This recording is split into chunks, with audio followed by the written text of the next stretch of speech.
Being pushed over the edge isn't just a modern thing. And when it happens, some people don't just break, they burn the world down. Here are 3 true stories, not from fiction, but from history, where ordinary people were pushed too far and became legends of vengeance. Number 1. Jeanne de Clisson, the Lioness of Brittany. It's 1:30:41. Jeanne's husband, her true love, is arrested by the French king, given a sham trial, and publicly beheaded. His body is hung in Paris, his head shipped to Brittany and spiked on a pike. Jeanne brings her 2 youngest sons to see it. She forces them to stare at their father's pale, rotting face, weeks old, covered in flies. Inside, she boils with rage. And at 43, she makes a vow. King Philip VI's life will become a living hell. She sells everything, land, jewelry, estate, and raises a personal army. She storms a French castle by pretending to be a weeping widow, then orders her men to massacre the garrison. She spares one man just to deliver a message. Give the king the regards of Jeanne de Clisson. She buys 3 warships, paints them black, dyes their sails blood red. Names her flagship, My Revenge. She becomes a pirate, carries a massive axe, slaughters every crew on French merchant ships, beheads every nobleman she finds, leaves 1 witness per ship to tell the tale. The English call her the Lioness of Brittany. The French, they fear her name. She escapes a naval ambush in a tiny boat, floats for 6 days with no food or water. Crew members die, but she washes up on English shores, half dead but still breathing fire. King Edward III welcomes her as an ally, and when her nemesis King Philip dies 2 years later, she marries an English knight and lives peacefully to 59. For a mother of 7 in the 1300s who'd also been a freaking pirate, that was a damn good run.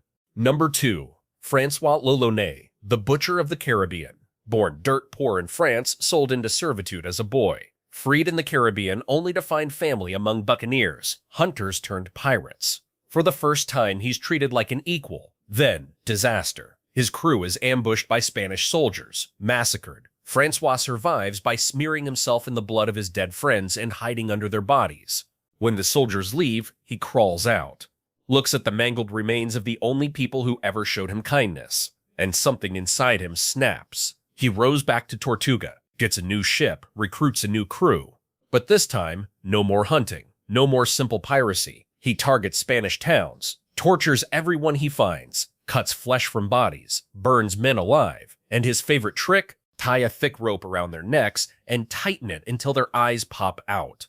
The governor of Cuba sends 90 soldiers to capture him. Big mistake. Francois captures them, lines them up on his deck, beheads 89 of them one by one, spares one to deliver a message. I shall never henceforward give quarter to any Spaniard whatsoever, and I have great hopes I shall execute on your own person the very same punishment. He raids Maracaibo, plunders Gibraltar, takes hostages, demands ransom, then burns fishing villages just because he can.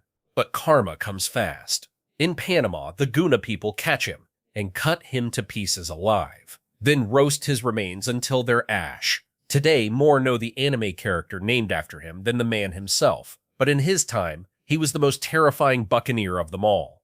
Number 3. Henry Berry Lowry, the Ghost of Robeson County, April 1861. 16-year-old Henry Lowry is playing on his family farm in North Carolina. That same day, Fort Sumter is fired upon, and the Civil War begins.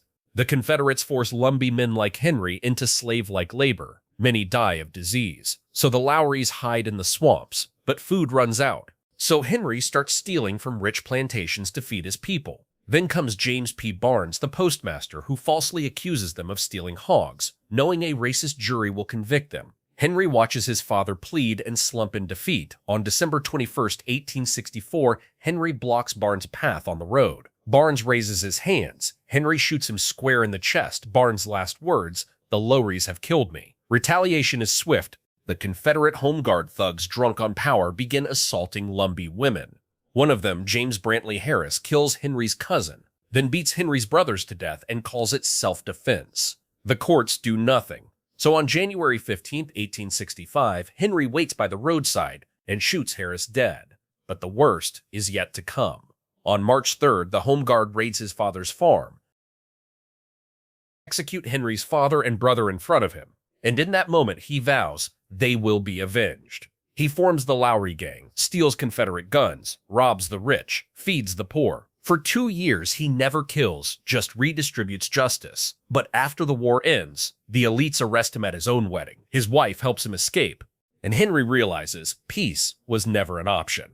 Now the Lowry gang kills without mercy sheriffs, plantation owners, anyone who stands with the oppressors. A 300,000-pound bounty is placed on his head, but not one poor soul betrays him. Then the wives of his gang are kidnapped. Henry sends a note to a terrified plantation family after eating breakfast at their table. The bloodiest times will be here than ever was before, if their wives are not released in 3 days.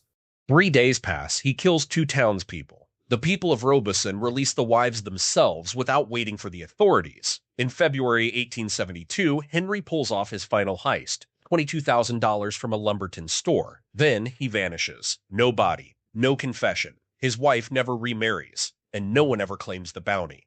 To this day, some say he died cleaning his gun. Others say he rode west and lived free. But one thing's certain, Henry Barry Lowry became a nightmare for the powerful and a hero for the voiceless. These weren't monsters. They were people pushed past the edge of human endurance until revenge was the only language left. Jean, Francois, Henry. Their names echo not because they were evil, but because the world gave them no other choice. If this story gripped you, shook you, or made you question where your breaking point lies, like, subscribe, and tell us in the comments, which one would you follow into the storm? Until next time, remember, the quietest hearts often hold the loudest rage. Cheers.